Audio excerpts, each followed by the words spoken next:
Alright, let's dive into 5 fire starting methods every outdoor enthusiast should know. First up, the Ferro rod, also called a ferrocerium rod. This little tool is a survivalist's best friend. When I scrape it with a hard edge, it shaves off tiny bits of metal, and those ignite instantly in air. We're talking about sparks that burn at roughly 3,000 degrees Celsius. That's hot enough to light most dry tinder, even if it's damp or windy out. The pros? It's super reliable, works in almost any weather, and lasts for thousands of strikes. But here's the catch. It takes practice. You still need good tinder, and it won't give you an instant flame. Still, for camping, emergencies, or survival kits, it's a must-have. Next, the classic flint and steel. This is the old-school method. Strike steel against flint, and you get sparks, lower in temperature than a ferro rod, but still enough to catch on char cloth or dry tinder. The best part? It'll last for years, no fuel or batteries required. But it's trickier to use, and you'll need special tinder.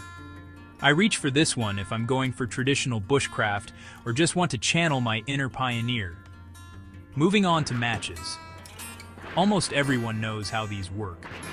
Friction ignites the chemicals on the match head, and you get a small, short-lived flame. Matches are simple, cheap, and need no learning curve. But they're one and done. If they get wet, you're out of luck unless you have waterproof ones. I always keep a box as a backup, but I never rely on them alone. Fourth on the list, the butane lighter. You flick the wheel, release some gas, and boom, instant flame. Super easy, super fast. They're cheap, refillable, and work for everything from lighting candles to campfires. But if it's windy, cold, or the lighter leaks, you could be out of fire. They're not waterproof either. For daily use though, hard to beat. Last but not least, the rechargeable plasma or electric arc lighter. This is the high-tech option. Push a button and a battery creates high-voltage arcs, hot enough to ignite paper or dry grass. These lighters are windproof, USB rechargeable, and many are water-resistant. No fuel, no flame. The only downside? If the battery dies, you're out of luck. And the arc is small, so you need thin tinder. Still, for tech fans or wet hikes, these are fantastic.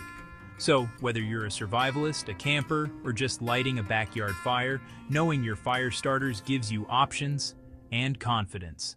Stay safe and happy adventuring.